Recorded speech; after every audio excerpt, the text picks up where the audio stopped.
My name is Tom York, or Thomas York. I love Jesus because he's always there with me in every circumstance that I ever go through. They said to me, I've had 9 times where I've had a seizure and I stopped breathing and had no pulse. And the doctors are like, well, you shouldn't even again, but God. Derkums, it disrupts every system in your body. It gives you most people know what a lipoma is, but for people with Derkums, they get them all over their body, usually from the waist up, but a lot of times in the legs. You get little hard fat tissue, and it changes the nature of all your fat. It causes you to gain weight, and it causes it to be different than other people's fat, and it's just hard to get rid of. But it also causes each one of those hard nodules that are under your skin get what looks like scar tissue if you cut open a space and look at them all over underneath your skin. You have to make a decision. I'm not going to let it make me into this bitter, angry person. You have to decide from the very beginning that you want Jesus and that you're going to stay with him. You're not going to look anywhere else. But I still get chances to talk to people and to try to relate to where they're at and all the different circumstances that God has brought me through, he uses in these people's lives. And so I'm here to make a difference. And that's all I'm here for. I'm here because God, evidently God doesn't want me to be gone yet. And I've been diagnosed with Derkums, MCAS, lipomas, and I get lipomas in my lung.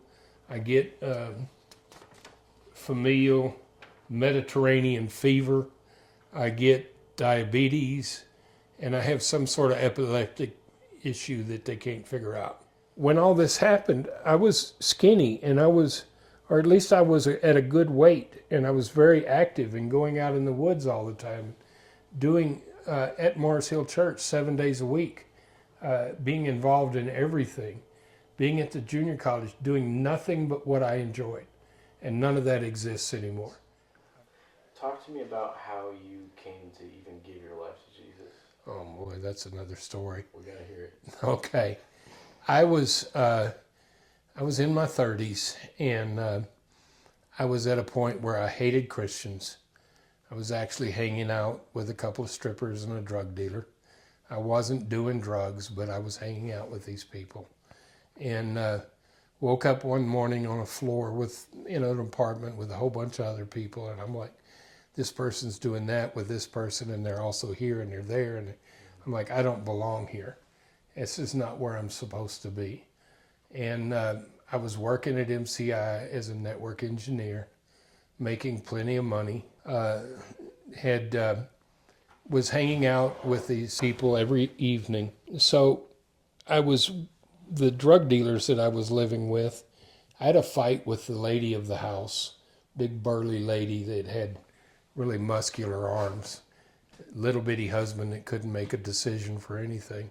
She got mad at me, and so we had a disagreement, and I threw everything I had into my van. And so I went over to a friend's house as a black guy. He had Malcolm X pictures on the wall. And here comes the red-haired white guy to sleep on their couch. And his wife and his 2 daughters were really looking concerned about the white guy using their bathroom and being in there, sleeping on the couch. So I'm going down the road. I hate Christians, but I'm flipping through the radio, and I hear somebody talking about converting a structure to a homeless shelter for women and children. And I called them up, not thinking about anything, and said I would be there the next weekend. And it got to be the next weekend, and I'm like, no, I don't need to go I need to go find a place to stay. The ladies are not happy with me. And so I get up, I start going to look, but I'm hearing back, no, in a voice, it's like it's just there. And I'm hearing back, no, you need to go do what you were going to do. And I'm like arguing with it. I'm like, no, I need to go find a place to stay. And I just said, oh, well, I'll go do what I called the people up and asked them how to get there and everything. And so I got there. There's a bunch of Christians there working on the structure, tearing what's there down and rebuilding it into something. I don't want to work anywhere near them. I go at the other end of the building and start doing something by myself. Got to be lunchtime. Now, like I said, I'd just been basically kicked out of this drug dealer's house. And so it got to be lunchtime. I was kind of interested in the food. So I went and sat down, got me some food and sat down on a wall. And this guy comes and sits next to me. I'm really not paying any attention to him. Don't want to pay any attention to him. And he starts telling me about he has a house. His daughters have moved out and it has a master bedroom off by itself, down a hallway by itself, with its own bathroom and everything. And he's looking to rent it out.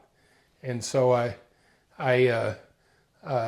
then he caught my attention. So we agreed to visit the next weekend, meet together about it the next weekend. And I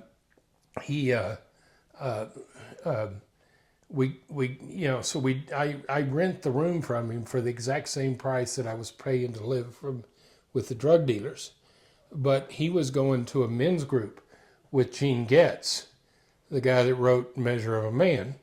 And so I ended up in a men's group, but with all these men that are having a Bible study about God. And so for 2 years, they all worked on me. And that's when it took him a while to get me there, but that's when I came to mean Jesus. I came to realize justification. Sanctification took a while. And so that's how I came to know Jesus. I did get baptized probably 2 years later,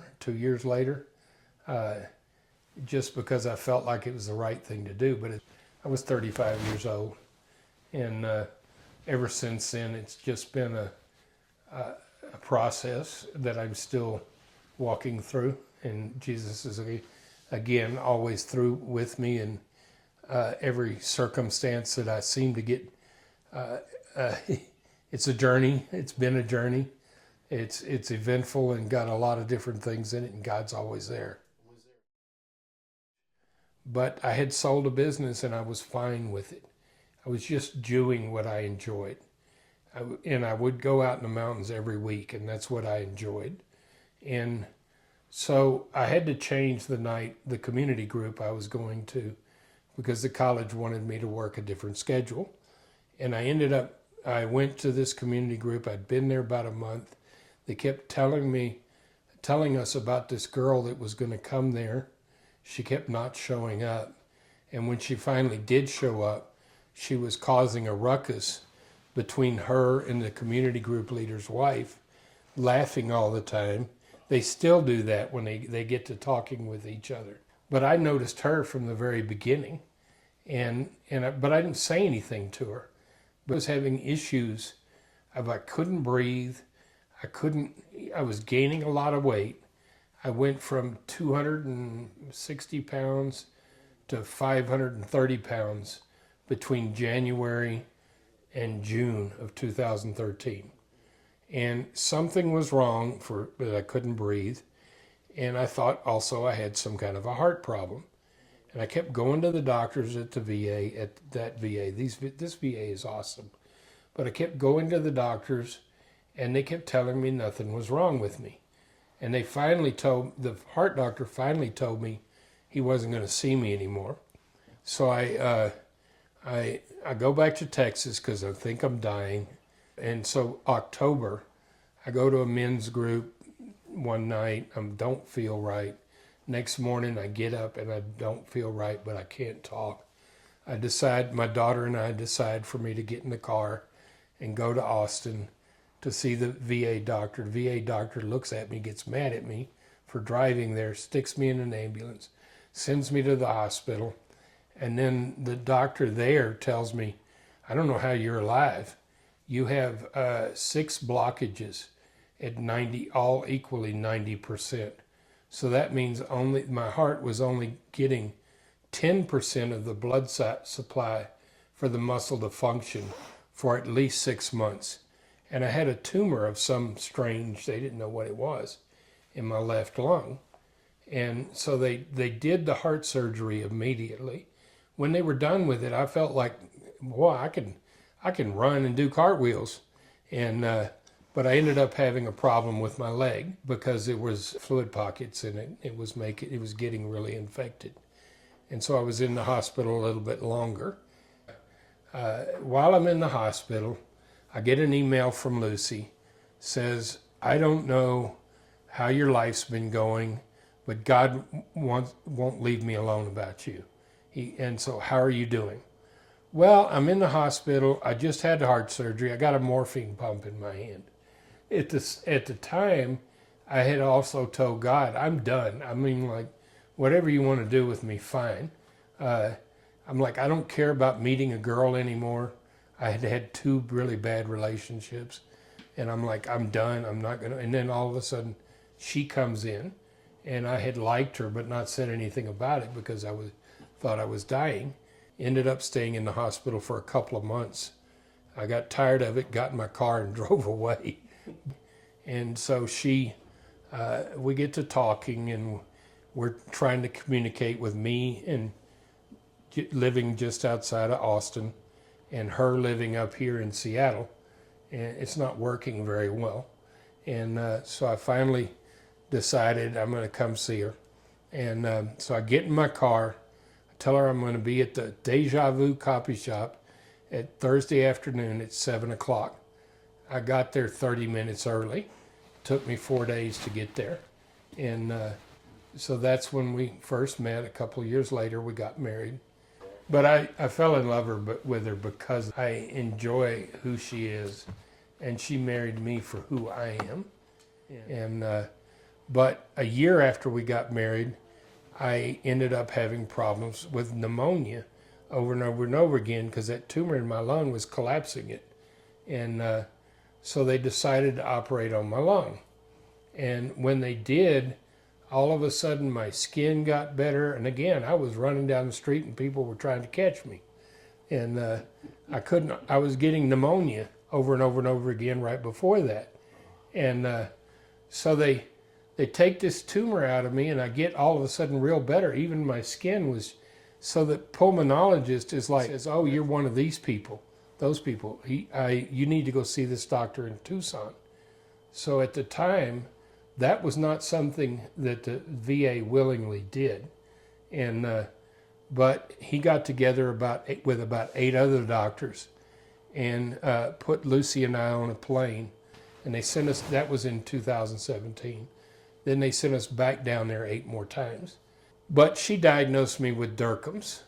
And one of the things that I didn't say a while ago that I want to say, that whenever I was having the heart problem, and I did come back up here to meet Lucy and get acquainted with her, date her. And I went back to that doctor in Seattle to try to get him to see me because I just wanted to tell him what had happened. And he was that heart doctor was again refusing to see me. I finally get in there, and he tells me, he's showing me all these pictures of why there's nothing wrong with my heart. And I told him, when he finally shut up, I told him, well, do you realize for some reason, I just had a sextuple bypass, and all the blockages were 90%. And I had a tumor in my lung. And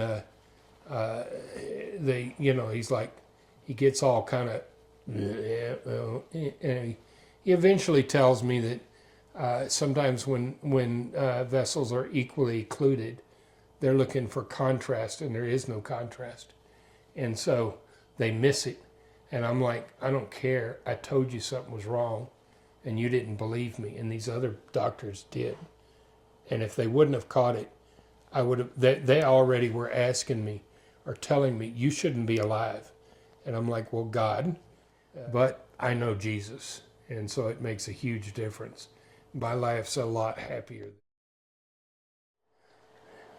What would you tell a young man who just found out that he had Jerkins what would you want to tell him to prepare him so that he can walk with God? I would tell him about my own journey a little bit, and I would tell him about what I've learned about Jesus. And how do you give your life to Jesus? You make a decision to turn away from everything that you've experienced, to turn away towards an experience with him. I just always remember John 3:16, and there's a whole lot of verses I always remember. It's for God so loved the world that he sent his only begotten son. All of the things that I'm talking about, the strippers, the hating Christians, all the hate, the dark, he came here to take all of that on himself. Well, he sent his only son, but it was so you could have this. It's like talking to the best friend you've ever had. He's not going to just leave you there through all of this. He'll get you through it. He'll be there with you every step of the way. If you decide to be, I have known a lot of people that decided to be bitter about it, and it will eat you up if you let it go there. It's not going to be easy. It's going to be very, very painful, and you're just going to have to stay close to God with it, and he will use that situation for good. And so don't hate it. Don't hate God because of it. You're going to have to depend on other people more than you like. But God will have people there for you. He's not going to just leave you there through all of this. You have to make a decision. I'm not going to let it make me into this bitter, angry person. You have to decide from the very beginning that you want Jesus and that you're going to stay with him. You're not going to look anywhere else. It's not easy. There's sometimes where I had to go through kind of a grieving process about who I used to be. That person won't be back. Try to see what's good instead of what's bad. There's a whole lot of bad to see. But, your life, if you choose to stay focused on the good, choose to stay focused on life, choose to stay focused on, the things that are around you that God created, instead of all the darkness, to choose to stay focused on light. And so that's what I would tell them. Some are listening, some are not.